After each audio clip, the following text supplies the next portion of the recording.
నమస్తే రమ్మగారు, ఉగాది శుభాకాంక్షలు. నమస్తే జయ. సుమన్ టీవీ ప్రేక్షకులందరికీ ఉగాది శుభాకాంక్షలు. ఉగాది సందర్భంగా మనం రకరకాల వంటలు చూపిస్తా ఉన్నాం కదా రమ్మగారు. అందులో భాగంగా ఈ రోజు ఏ వంటకం చూపిస్తున్నాం? హల్వా పూరి చేద్దాం. హల్వా పూరి. ఓ, హల్వా పూరికి ఏదైనా ఒక కొలత ఉండాలి జయ. అయితే దీంతో 3 గ్లాసులు మనకి పిండి కావాలి, పై పిండి. ఓకే. 2 గ్లాసులు గోధుమ పిండి, 1 గ్లాస్ మాత్రమే మైదా పిండి వేసుకుని ముందు పిండి కలుపుకుందాం. ఓకే. 1 స్పూను లేదా 2 స్పూన్లు కొంచెం అంత రవ్వ వేస్తే ఏంటంటే క్రిస్ప్గా వస్తాయి కరకరలాడుతూ. దీంట్లో 2 స్పూన్ల నెయ్యి, 1 చిటికెడు ఉప్పు కూడా వేసేయ ఇందులో. ఓకే.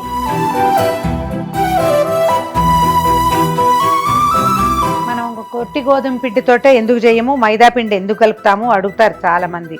దీనికి కొంచెం సాగాలి, కాస్త ఏమంటారు మన పరోటా లాగా కవరేజ్ కావాలి, అందుకని మైదా అవసరం అన్నమాట.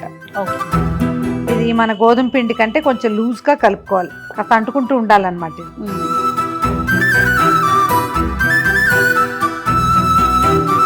దీని మీద ఏం చేద్దంటే ముందు మనం ఒక 2 స్పూన్లు నెయ్యి వేసాం కదా, 1.5-2 స్పూన్ల నూనె వేసుకోండి. దీని మీద నూనె వేసి ఈవెన్గా అంతా పట్టేలాగా చేసి దీన్ని మూత పెట్టి పక్కన పెట్టుకుందాం.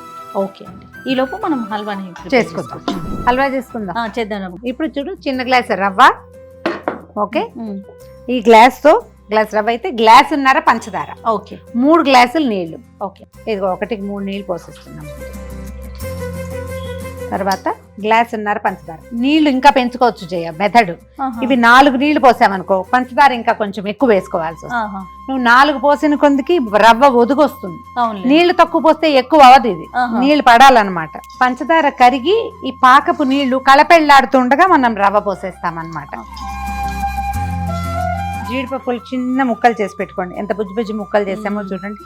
చిన్న ముక్కలు చేసి వేయించి పక్కన పెట్టుకోండి. ఇవి హల్వాలో వేస్తే ఏంటంటే మనకి హల్వా పూరిలో అక్కడక్కడ జీడిపప్పు కూడా తగులుతుంటే బాగుంటుంది. కరిగిపోయింది చూడు పంచదార. పంచదార పోసినప్పుడు టక్కి వదిలేసి అటు ఇటు వెళ్ళకండి, అదే కరుగుతుంది అనుకోద్దు, గడ్డ కట్టేసి బాగుండదు. ఓకే. అందుకని కలుపుకోవాలి. ఒక్కసారి కలిపితే చక్కగా కరుగుతుంది. కొద్దిగా 1 చిటికెడు సాఫ్రాన్ లేదా కుంకుమ పువ్వు వేయండి. ఒక 3-4 ఏలకల పొడి. తర్వాత 1 స్పూను నెయ్యి. ఈ కాస్త ఉంచుకోండి, ఇంకొక స్పూను. ఇప్పుడు కొంచెం దీన్ని సిమ్లో పెట్టుకుని రవ్వ పోసేయండి. కొంచెం కదుపుతూ పోస్తే ఉండలు గట్టకుండా ఉంటుంది. ఈ నెయ్యి వేసేది కూడా ఇది ఉండలు గట్టకుండా ఉండటం కోసం. 2 నిమిషాల్లో దగ్గర పడిపోతుంది. మంచి వాసన వస్తుంది కదా. వేగిన రవ్వ వాసన వేరు, పచ్చి రవ్వ వాసన వేరు, కొంచెం చిన్న తేడా ఉంటుంది. కొద్దిగా చిక్కబడాలి. ఇప్పుడు మనం ఇలా వేస్తుంటే టకటక పడిపోతుంది కదా.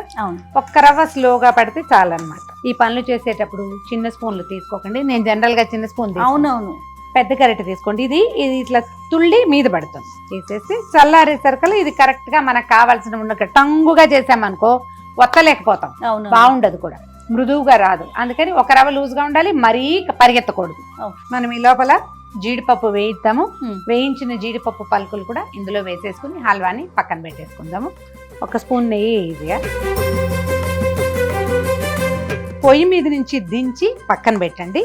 అప్పుడు చకచక చల్లారుతుంది. కాసేపు మూత పెట్టి వదిలిపెట్టేసి తాపీగా ఇంకో పని చేసుకునే లోపల ఇది వచ్చేస్తుంది. ఈ లోపల మనం పులిహార తిరగమాతలు అలాంటివి పెట్టుకోవచ్చు. ఓకే. దీన్ని మనకు సరిపడా సైజు ముద్దలు చేసుకోవచ్చు. కొంచెం నేర్చేయి చేసుకుంటే ఒక్కసారి, తర్వాత ఈజీగా వచ్చేస్తుంది. ఈ సైజు ఉండలు చేసేసి పక్కన పెట్టుకుందాము. అప్పుడు మనం మైదా పిండి, మనం గోధుమ పిండి తడి పెట్టాం కదా, ఎలా ఉందో చూద్దాం. నువ్వు నేర్చేయి చేసుకుని దీని సంగతి చూడు. అట్లనే ఈ ఉండలు చేసి పెట్టు, నేను అవి చూస్తాను. ఓకే. చక్కచక్క చేసి ఇదిగో మనం నానబెట్టి పెట్టుకున్న పిండి చూసావా, చక్కగా నానిపోయింది, లూజ్గా వచ్చింది. ఇవి 1 రవ్వ మందంగానే చేసుకుంటాను జయ. ఒక చిన్న ప్లాస్టిక్ కవర్ కానీ, పాల కవర్ లాంటిది, ఆయిల్ కవర్ కానీ, లేకపోతే అరిటాకు ముక్క కానీ తీసుకోండి. ఒక అరిటాకు లేదా ప్లాస్టిక్ కవర్కి నూనె రాయండి. సుమారుగా ఆ ముద్ద ఎంత ఉందో అంతకి అటు ఇటుగా తీసుకోవాలి. ఇది కూడా చేసి ఒక ముద్దని ఇందులో పెట్టి కవర్ చేయండి. సాగుతుంది ఇది, ఎందుకంటే ఇందులో మైదా కూడా ఉంది కాబట్టి. అవునవును. దీన్ని వెడల్పుగా చేసి అలాగా దీన్ని కవర్ చేసేసేయండి. కాస్త మందం ఎక్కువగా ఉన్నా ఏమీ అనుమానం పడక్కర్లేదు. మనకి పూర్ణం ఎక్కడా కనపడకుండా కవర్ చేసేసేయండి మొత్తం. అన్నీ ఇలాగా ఉండలు చేసేసుకోండి. ఫస్ట్ 15-20 ఎట్ ఏ టైం చేసేసుకుని ఆ తర్వాత మనం టకటక పెట్టేసుకోవచ్చు, ఆయిల్ పెట్టుకోవచ్చు అన్నమాట. అవునులేండి.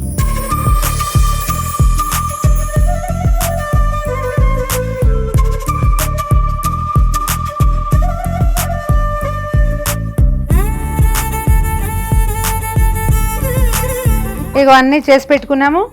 అమ్మగారు ఆయిల్ పోసిన పోసేమా.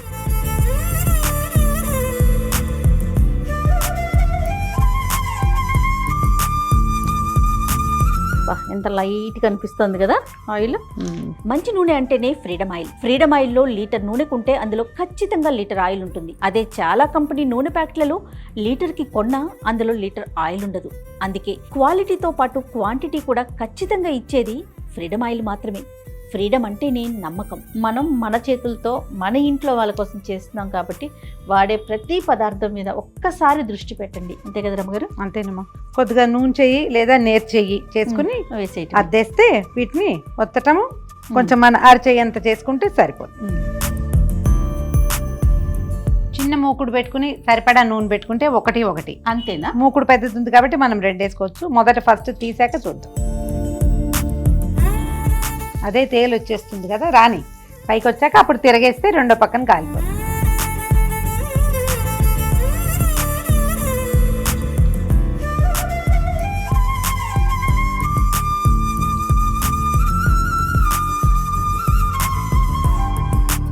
చూడు ఎంత బాగా వచ్చిందో, క్రిస్ప్గా కనపడుతుంది.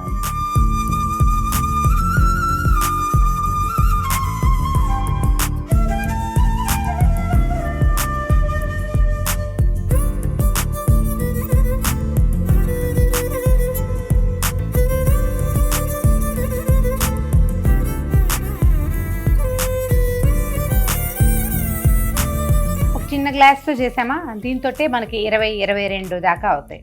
ఇంకా చిన్న పిల్లలు ఉంటాయి, బుజ్జు చేసినా కూడా బాగుంటాయి. సరదాగా చేసుకోండి. ఇదే హల్వాని మనం చక్కగా బూరెల తోపులో ముంచి హల్వా ప్రసాదం బూరెలు కూడా చేసుకోవచ్చు. ఓకే, ఎలా కావాలంటే అలా చేసుకోండి. ఒట్టి హల్వాని తిద్దామంటే అలా కూడా తినేసేయచ్చు. ఈ అవకాశాన్ని బట్టి మంచి వస్తువులతోటి స్వయంగా సొంతంగా దేవుడికి దగ్గర నైవేద్యానికి చేసి పెట్టండి. ఇంట్లో వాళ్ళకు కూడా చక్కగా రుచికరంగా చేసి పెట్టండి. మరొకసారి ఉగాది శుభాకాంక్షలు.